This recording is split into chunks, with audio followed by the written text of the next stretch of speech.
She probably just comes here for the free coffee. That's what one of the young vets muttered, as the woman in the gray sweater sat quietly in the corner of the VA cafeteria. They didn't know her name. They didn't know her story. But minutes later, when a retired general passed by and caught a glimpse of her arm, he stopped cold, stood at attention, and saluted. Because that wasn't just a faded tattoo, it was the mark of a forgotten unit that never made it home. And she was the only one who did. Before we dive in, where are you listening from right now? Drop it in the comments. Welcome to Grateful Stories, where tales of compassion and kindness are told. Let's uncover what really happened. It was just another Friday morning at the VA Medical Center in Springfield, Missouri, the kind of day where the parking lot fills up before the sun fully rises. Inside, the building buzzed with the low hum of conversation, the occasional beep from medical monitors, and the steady rhythm of nurses calling numbers. It was blood drive day, the one that came around every 3 months like clockwork. Old veterans shuffled in with their canes and ball caps. Some came with friends, others alone. They filled the small waiting room with stories from Iraq, Afghanistan, and sometimes even Panama or Desert Storm. They talked about bad chow, good brothers, and units that didn't exist on paper. But no one talked to the woman in the gray sweater. She had entered quietly through the south entrance, holding nothing but a small canvas bag and an old laminated VA ID card. Her name was Carolyn Burke, age 67. Her gray sweater was faded and fraying at the wrists. The navy blue baseball cap on her head had no logo, just wear. She wore well-worn walking shoes, the kind with soles half gone and laces tied in knots. She didn't speak unless someone spoke to her first, and that rarely happened. She took a number from the front desk and sat down in the farthest chair from the others. A few minutes later, 3 younger veterans walked in behind her, laughing about something that happened in Kandahar. They were in their mid-30s, still fit, still carrying themselves like men on patrol. One wore a shirt that read OF Vet, we were there. As they passed Carolyn, one of them tilted his head toward her. Looks like someone's mom wandered into the wrong building, he muttered. The others chuckled. Nah, another said. She's probably just here for the free donut and coffee. VA lets anyone in these days. Think she ever deployed, the third one asked, smirking. Not with those shoes. Carolyn didn't react. She never did. She sat with her hands folded, her eyes on the tile floor. The nurse behind the registration window called. Next, Carolyn stood up, handed over her ID, and smiled politely. The young woman behind the desk didn't smile back. She scanned the ID, glanced up briefly, then turned to type something. Ma'am, the nurse said. Flat, you're not in the system for today's scheduled appointments. Are you walk-in? Carolyn nodded. The nurse sighed, clearly impatient. Okay, have a seat. You'll be called when there's an opening. Might take a while. Carolyn didn't complain. She thanked her and returned to her chair. As she passed by the security desk, one of the guards looked up. Ma'am, he said, pointing toward another hallway. Women's clinic is down that corridor. She paused just a moment, then nodded politely again. I'm here for the blood drive. He blinked, surprised. Oh, right. Sorry. She moved on without another word. No one noticed the quiet routine. No one knew she'd been showing up every 3 months for nearly 2 decades. She had never missed a rotation. Not one. She kept her own calendar. She didn't wait for reminders. She didn't ask for acknowledgement. And no one ever gave her any. The clock ticked past 9. The room filled up. The coffee table in the corner held a tray of free donuts and a styrofoam box of coffee that had long turned lukewarm. Carolyn sat in the same corner every time. She never touched the donuts. A few people came and went. One older man nodded at her once she nodded back, but he didn't speak. Across the room, the younger veterans were now scrolling on their phones. One of them looked over again. She always here, he asked the guy next to him. I don't know, the other said. She looks like she lives out of that bag. Probably one of those types. The third added, not bothering to lower his voice. Gets by on widow's benefits and a fixed income. Still, she don't look sick. Wonder why she's giving blood. Probably to get the meal voucher. Carolyn heard every word. She still didn't react. At 9:17, her number was called. She stood, walked with steady steps, and followed a nurse down the hallway toward the phlebotomy bay. The hallway walls were lined with framed portrait service members from wars long gone. Korea, Vietnam, Iraq. A few photos had ribbons or medals displayed beneath the glass. Carolyn didn't look at them. She'd already memorized every name. The nurse led her to a vinyl recliner by the wall. "You've done this before?" she asked. Carolyn nodded. "Yes, ma'am." "Which arm left?" The nurse rolled up her sleeve. That's when it happened. Just for a second. The nurse paused. She squinted at the inside of Carolyn's forearm. There, faded but still visible, was a tattoo about 3 inches high, 2 inches across. It wasn't decorative. It wasn't pretty. It was strange. A metal skull, no lower jaw, encased in Roman numeral 7. Above it, a laurel wreath, but broken in half. Behind the skull, 2 hawk wings folded downward, like they'd given up flight. Beneath it all, in tiny sharp letters, barely legible, 1 returned, 6 fell. The nurse frowned slightly. "Is that military?" she asked. Carolyn said nothing. The nurse shrugged and continued with the prep. She cleaned the skin and began setting up the needle. A voice echoed down the hallway just then. "Make sure they have enough chairs in the lobby. I don't want folks waiting outside in this heat."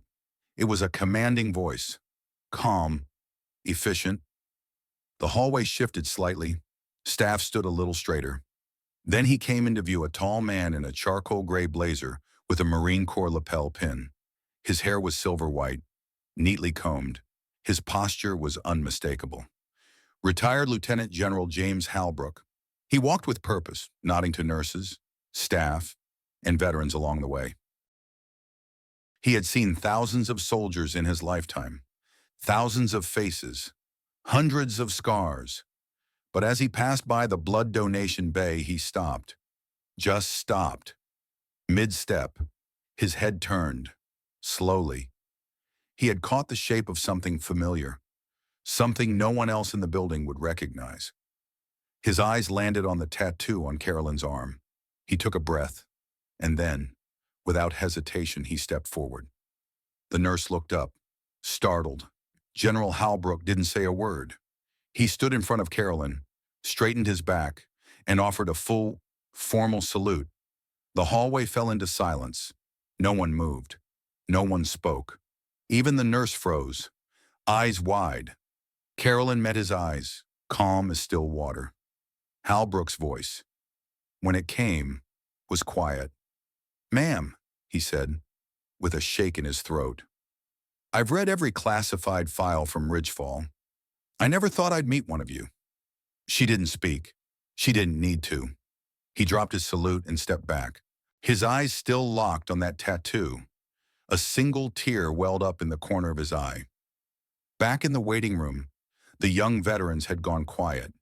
They had seen the salute. They had seen the look on the general's face.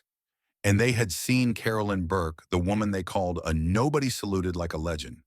The silence in the building was heavy, and for the first time in nearly 20 years, Carolyn Burke was no longer invisible. After the moment passed, after General Halbrook lowered his salute and stepped away, Carolyn quietly finished her donation. She didn't explain anything. She simply waited for the nurse to bandage her arm, nodded in thanks, and stepped out of the chair as if nothing unusual had happened. The room slowly began to breathe again. People resumed talking, though more softly than before. A few heads turned as she walked back down the hallway, but no one said a word. Not yet. Outside, the sun had risen higher over the parking lot. Heat shimmered across the pavement, and cicadas buzzed somewhere in the trees beyond the chain-link fence. Carolyn crossed the lot at a steady pace, her canvas bag swinging lightly at her side. She stopped at the farthest row of vehicles, where only 3 cars remained. One was a silver SUV with tinted windows. Another, a black sedan with Army bumper stickers, and the third a 2001 Ford Ranger with rust creeping up the sides, one tail light taped with red plastic, and a cracked windshield on the passenger side. That was hers. She opened the driver's door with both hands, easing it against the tired hinges. The inside smelled faintly of old leather, peppermint gum, and gasoline. On the passenger seat sat an old paperback novel and a spiral-bound calendar. She placed her bag on top of them, adjusted the rearview mirror, and started the engine. It coughed once, then turned over. She didn't rush. She never did. Pulling out of the lot, she passed a group of veterans chatting under a tree. One of them glanced up, recognizing the truck. He didn't wave, but his eyes followed the taillights until they disappeared. Back inside the VA center, the younger vets from earlier stood near the vending machines, still visibly shaken. "Did you see that one?" asked. The general saluted her. Full posture. "I thought he only did that at funerals." The third man took a slow sip of his Gatorade. "That tattoo, that wasn't just some ink. Think she was special ops?" No one answered, because now no one was sure of anything. Later that day, in the quiet of her one-bedroom rental west of town, Carolyn sat at her kitchen table. The room was small and worn, but clean. The wallpaper peeled in the corners, and the fridge hummed loudly, the kind of white noise you get used to after a while. She took out her calendar and opened it to the current week. One box was already marked with red ink: Friday, 9:10 a.m. Blood VA. She drew a small X through it. Another one, just like all the others. She had more than 60 X's on that calendar alone, and that was just since last year. She leaned back in her chair and looked at the photo on the fridge. It was sun-faded, yellowing at the edges. A girl with dark hair and a crooked smile stood in a graduation gown, hugging a woman with younger eyes but the same smile. Her daughter, gone since 2005, killed by a drunk driver 2 weeks after finishing her EMT certification. They said she died instantly. Carolyn had held on to that detail for years. That same summer, Carolyn had given blood for the first time in over a decade. She didn't stop after that. Every 3 months, without fail. She never talked about it. Not to neighbors, not to the local VFW, not even to the social worker who checked in once a year. But the calendar never lied. And that scar on her arm, the one made with ink and fire, reminded her why. Back at the VA cafeteria, word had already begun to spread. Not from Carolyn herself, she was long gone by then, but from the nurse, the receptionist, the security guard. "Did you see him salute her? She had some kind of tattoo, weird looking, skull with wings. I heard she used to be in some unit that doesn't even exist anymore." She never said a word, just walked out like it was nothing. The younger veterans who'd mocked her earlier now sat in uneasy silence. Their jokes hung stale in the air. "She sat right there," one of them said, pointing to the chair in the corner. "She heard us," the second added. "I think we owe her more than just an apology," the third muttered. They didn't know what else to do. So they sat there, drinking coffee that had gone cold. At VA headquarters, General Halbrook was on the phone. His office overlooked the main courtyard. A small American flag fluttered outside his window. "Yes," he said, voice low. "I'm sure." He paused. "Listening? No. Not a doubt in my mind. That tattoo wasn't a replica. It was exact." Another pause. "I want a quiet review of Ridgefall archives. No formal report yet. Just find what's still redacted." He hung up slowly, staring at the file cabinet in the corner. One drawer hadn't been opened in years. He didn't reach for it. Not yet. Some ghosts didn't need unlocking. Some found their way back without help. 3 days passed. Carolyn went on as she always did. She bought groceries at the corner store, watered the plant by her window, mailed a birthday card to a niece in Oklahoma. But something had shifted at the VA. When she walked in that Monday morning, not for a donation, but just to pick up a prescription, the receptionist greeted her by name. Good morning, Ms. Burke. Carolyn raised an eyebrow. The woman smiled. Let me get that ready for you. In the hallway, a janitor stopped her. Ma'am, he said, adjusting his ball cap. I saw the salute. Carolyn gave a soft smile. That's so yes, ma'am. First time I've ever seen the general salute with both heels locked. She didn't say much more. She never did. But as she stepped outside again into the hot Missouri sun, a younger veteran was standing by the door. He looked nervous. Excuse me, he said. Are you Ms. Burke? She nodded. He held out a coffee. From the machine. I didn't know what you liked. Carolyn took it without hesitation. That'll do just fine. He stood awkwardly for a moment. I, uh, I just wanted to say I'm sorry for what I said the other day. Carolyn gave him a long look. Not unkind. You were young, she said. Still are. He nodded, eyes cast down. But you've got ears and eyes. Use them better next time. Yes, ma'am. She walked past him then, coffee in hand, keys jangling in her palm. She didn't look back, and he didn't forget her. That afternoon, in a private meeting room, General Halbrook reviewed a document dated 2004. It was stamped classified in red. Operation Ridgefall, 12-person team. Only one name had survived the black ink of redaction. C. Burke Communications and Field Recon. Status presumed KIA. He leaned back in his chair and exhaled. Then he picked up his pen. Under status, he crossed out KIA and wrote active, living, still serving in her own way. The old Ford Ranger sat in the same spot at the far end of the parking lot the next week. Sunlight reflected off the cracked windshield. And behind the wheel, the woman in the gray sweater watched the front doors of the VA center open. She didn't speak. She didn't smile. But the next chapter of this story had already begun, and not a single person would mistake her again. The room smelled faintly of antiseptic and coffee. Fluorescent lights buzzed above the vinyl recliners. Everything felt routine, like any other Friday morning at the VA. Carolyn Burke sat silently as the nurse rolled up her left sleeve. The fabric of her old sweater folded back slowly. Wrinkled skin appeared first, then a faint trace of ink so faded, it looked like a shadow at first glance. The nurse leaned closer. She paused, not out of alarm but curiosity. There, on the inside of Carolyn's forearm, was a tattoo.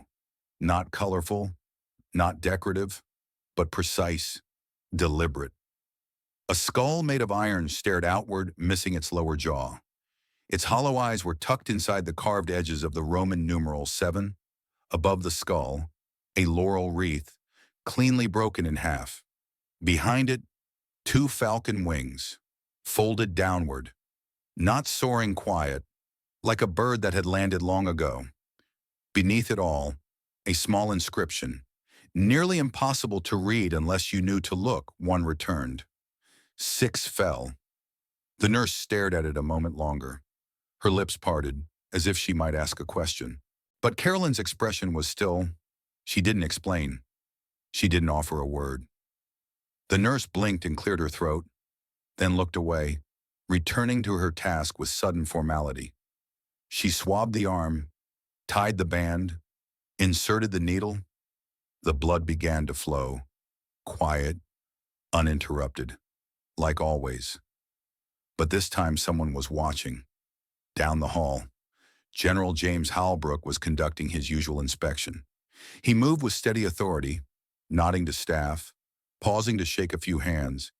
He was known here, respected, but today he wasn't giving speeches or standing in front of cameras. He was halfway through a conversation about supply logistics when he caught something. Not a sound, a shape, a mark. Through the half-open door of the blood donation bay, he glimpsed a forearm, a faded tattoo. His heart skipped. He stopped mid-sentence. The man walking beside him stammered slightly, unsure why they'd halted. Halbrook didn't respond. He stepped away from the conversation. One step, then another. eyes locked on that single patch of skin. He walked into the bay without announcing himself. The nurse noticed him first, startled. She stepped back, unsure. The other veterans in the room fell silent as soon as they saw him. A general walking in unannounced. That didn't happen often, but he didn't look at them. He looked at Carolyn, and at the ink. He drew closer, like a man approaching a grave he thought he'd never find. Then, slowly, he straightened his back and raised his hand a full, formal salute. The air shifted. Even the fluorescent lights seemed quieter. The nurse stood motionless, the blood bag still slowly filling in her hand. The other donors stared, eyebrows lifted, some with confusion, others with reverence. The younger veterans near the door. They didn't breathe. General Halbrook held the salute. A long moment passed, and then he dropped it, with trembling fingers. His voice was softer than usual, but steady. "Ma'am," he said, looking directly into her eyes. "I've read every word from Operation Ridgefall." He swallowed. "I was a division commander when that op went south. We lost comms. They classified the whole mission. Said all personnel were presumed KIA. He paused, then motioned slightly toward her arm. "That tattoo, that's not public. Only one person was ever cleared to wear it." Carolyn looked at him. Not coldly, not warmly, just calmly. She didn't nod. She didn't deny. She didn't need to. Halbrook took a half step back, visibly moved. His voice cracked just slightly. "You're her," he whispered. "The one they said couldn't have made it out." Carolyn turned her head gently and looked at the wall. Still quiet, still composed. Halbrook turned to the room. "She's not just a veteran," he said clearly. "She's Iron Wraith 7, the last one." No one in the room spoke. Some didn't understand what those words meant. Others knew all too well. Iron Wraith 7 was the kind of name whispered in secure briefings. No unit patch, no roster, no medals. They were the ghosts sent into Kunar province in 2004, on a mission never fully unsealed. Officially, the unit had 12 members. Unofficially, only 7 made it to the LZ. 6 fell in a firefight deep in enemy territory. 1 disappeared, presumed dead, until now. The nurse stepped away slowly, suddenly realizing the magnitude of the moment she'd witnessed. Carolyn glanced down at the blood bag beside her. It was half full. She adjusted her sleeve back down, covering the tattoo. Halbrook stayed where he was, watching her. "I don't know why you've stayed quiet all these years," he said gently, "but I'm glad I saw it, because someone needed to remember." Carolyn finally spoke. Only 4 words. "It wasn't about me." Halbrook smiled faintly and nodded. "No, ma'am," he replied. "It never is, for your kind." Outside the bloodroom, a staff member stood frozen near the vending machine. She'd heard every word, and by the end, her hands were trembling. One of the younger veterans, the one who had mocked Carolyn just days ago, watched the scene from a distance. His face was pale. He took off his cap, held it in his hands, and didn't say a thing. After a long silence, General Halbrook gave Carolyn one final look, then turned and left the room. No fanfare, no orders, just quiet respect. Carolyn finished her donation in silence.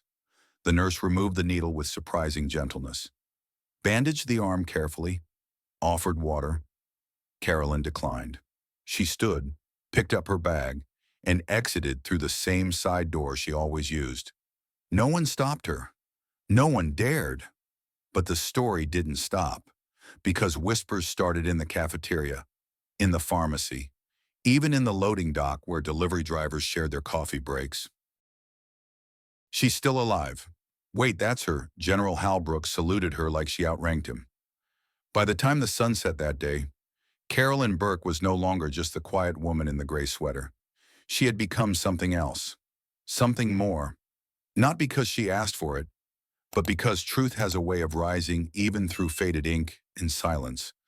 And somewhere in a locked records room, a folder labeled Ridgefall, Iron Wraith 7 remained sealed, but one line had been updated.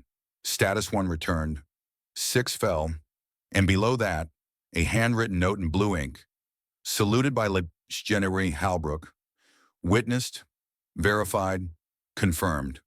By Monday morning, the story had already traveled. No press release, no official memo. But in the veteran community, word moved faster than headlines ever could. Someone had taken a photo discreetly from across the room. General Halbrook standing tall in front of a gray-haired woman, his hand raised in salute, her sleeve rolled just high enough to see the edge of a worn tattoo. It hit the online vet forums by noon. Anyone know who this woman is? General Halbrook doesn't salute just anyone. Something's up. That ink looks familiar. Within 48 hours, retired service members from across the state chimed in. Some dug up old references to Operation Ridgefall. Others remembered whispers of a unit with no insignia, a team that went in deep and never came back. A few even remembered the name Iron Wraith 7, but most had assumed it was just that, a name. No proof, no names, no survivors. Until now, inside the VA Medical Center, the atmosphere shifted. Not immediately, but steadily, like something ancient had just been unearthed, and people didn't know whether to bow or salute. Staff began referring to the lady in the gray sweater with a bit more care. A request was made to the regional director quietly, respectfully, without fanfare. No television crews, no speeches, just a simple gesture of acknowledgement. And 3 weeks later, it was done. The east hallway of the VA Center was renamed. A brushed steel plate was mounted on the wall near the entrance. Etched into it was a replica of the tattoo, the same iron skull, the broken laurel wreath, the downward falcon wings, and beneath it, the words "1 returned." 6 fell. Across from it, a second plaque, slightly larger, carried a single line for those who served in silence and never asked to be seen. No name was listed.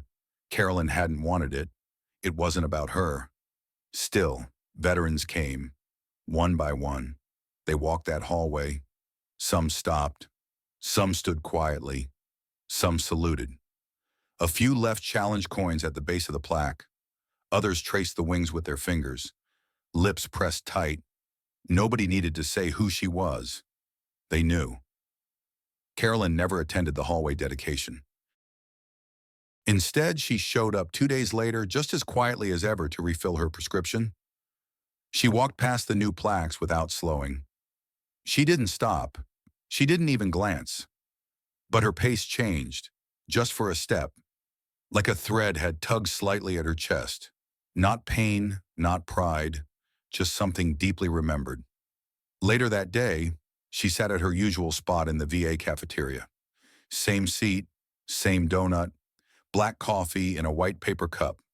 This time, the chair across from her wasn't empty. A young man, early 30s, short haircut, still carrying the weight of something recent, stepped forward. In his hand were 2 coffees. He placed one gently on the table in front of her. "Ma'am," he said quietly, "I owe you an apology." Carolyn looked up, calm and patient. He shifted his weight awkwardly. "I was one of the guys who said things. Last time, I didn't know. I had no idea who you were." She didn't interrupt, didn't rescue him from the silence. He swallowed and continued. "But I know now, and I'd like to hear, if you ever feel like telling, about what you saw, or why you stayed quiet, or even just what kept you going." Carolyn studied him a moment. There was no fear in his eyes, just humility. She tapped the coffee lid once with her finger, then offered a half smile. "Maybe," she said softly. "But first, sit down. Your coffee's getting cold." That wasn't the last time someone sat across from her. Over the weeks that followed, more came. Younger vets, retired nurses, a couple of old commanders who hadn't stepped foot in the building in years. They didn't always ask questions. Sometimes, they just shared their own Stories of loss, of moments they couldn't forget, of people they never got to thank. Carolyn didn't always speak much, but she listened, and somehow, that was enough. One morning in October, General Halbrook arrived at the VA earlier than usual. He walked the Burke hallway in silence, stopped at the plaque, and placed something beneath it, an old, tarnished coin from a Special Operations Command. He looked at the inscription one more time, then whispered, "We remember, ma'am." Then he turned and walked on. At home, Carolyn's life hadn't changed much. Same old truck, same bookshelf of weathered novels, same quiet routine. But there was a new picture on her fridge now, not a person. Just a photo someone had taken at Burke Hall. The plaque, the shadow of her tattoo etched in steel. She kept it tucked beneath a magnet shaped like a hawk. No one asked why. She didn't explain. But some things don't need words. The last blood drive of the year came in December. Carolyn was there, right on time. She took her number, sat in her usual seat. Only this time people nodded. A few smiled. One nurse asked if she wanted a blanket. And when her number was called, she walked to the donation bay with the quiet grace of someone who had never needed recognition, but had earned it anyway. There's a kind of power in doing the right thing without needing applause. In showing up, again and again, even when no one's watching. Especially then. Carolyn Burke was never on the news. No medal ceremony. No headlines. But in a hallway in Springfield, Missouri, her silence was carved into steel. And every time someone passed by, they read the words she lived by. For those who served in silence and never asked to be seen.